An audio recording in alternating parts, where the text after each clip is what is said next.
The reason why certain people turn to philosophy, why I became a philosopher, was that since I was a little boy, I always felt that existence as such was weird.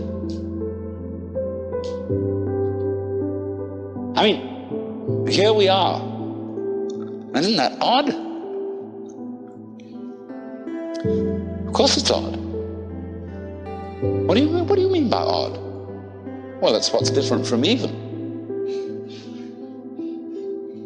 I mean, what's odd stands out.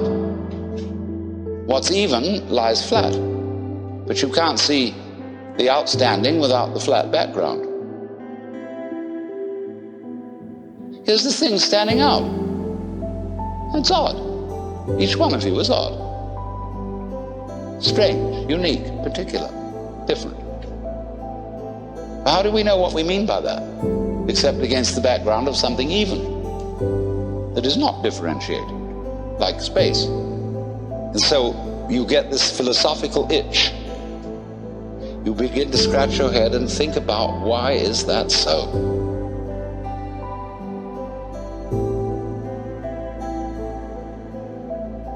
Well, after a while, you realize that's a meaningless question.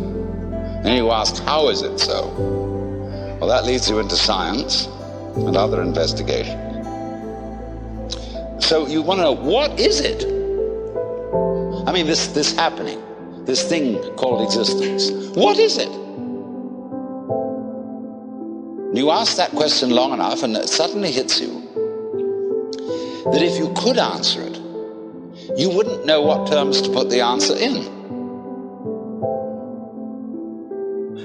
I mean, when we investigate the properties of nature, and we do get some answers, all the answers are in terms of particular structures, forms, patterns. And these can be measured, and their behavior can be predicted. But when I want to ask the question, what are the forms made of? I mean, what is it really? We can't think of any way in which we could answer the question, because we would have to have a class of all classes. When you ask the question, what? It's like saying, is you is or is you ain't? Is you animal? Is you vegetable? Is you mineral? Are you a Republican or a Democrat? Are you male or female? Are you a Christian or a Jew or a Hindu or what have you? We classify always to give an answer to the question, what is it? And when you classify, you distinguish an inside group from an outside group. Right. So what we want to know is, what is the group of all groups? Well, we can't imagine what the outside would be. So we can't answer the question. What is it? So the physicists finally abandoned the quest for stuff. And they gave us a description of the universe entirely in terms of form. The pattern, not the stuff. When people ask, what's the what? Yeah, but you can't do that. What's the pattern made of? Surely mustn't there be an answer to that? See, what happens is, when you turn up the microscope, all stuff turns into form. It becomes articulate. You know, the carpet looks like some sort of stuff. But when you look at it under a microscope, you will see the crystalline structure of the nylon or whatever it's made of. See? They want to know, what are those crystals made of? All right? Turn up the volume, and you will find molecules. Turn up the volume. You find wavicles. But we think the wavicles must be of something. But of course they're not. We find substance or stuff totally vanishes.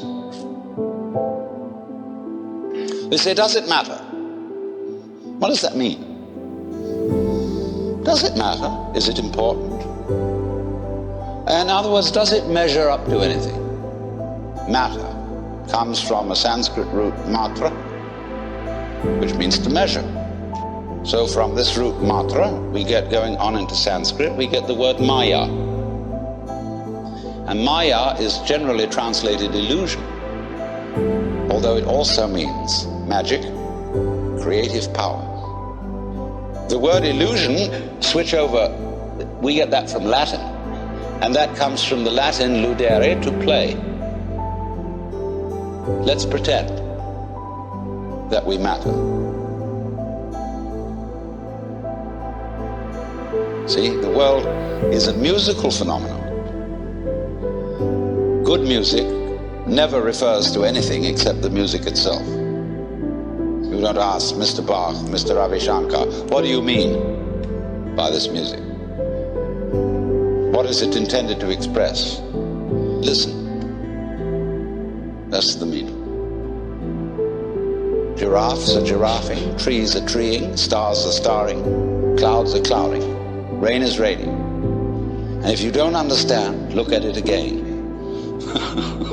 And people are people. Wow.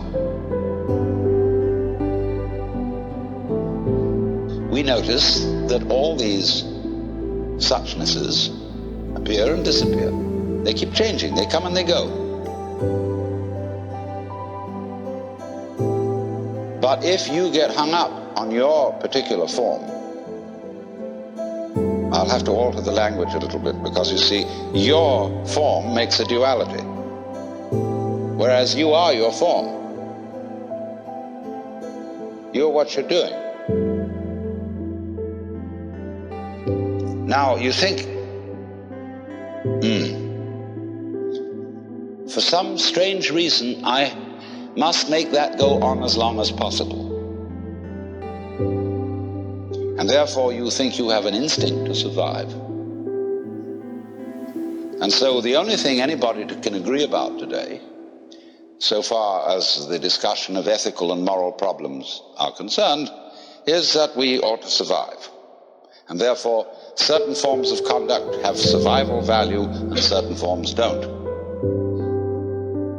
But when you say to yourself, you must go on living, you put yourself in a double bind. Because you said to a process which is essentially spontaneous that it must happen.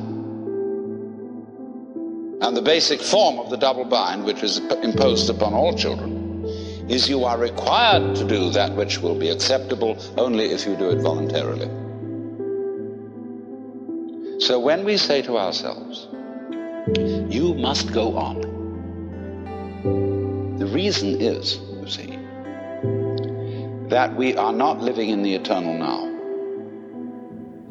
where reality is. We are always thinking that the satisfaction of life will be coming later.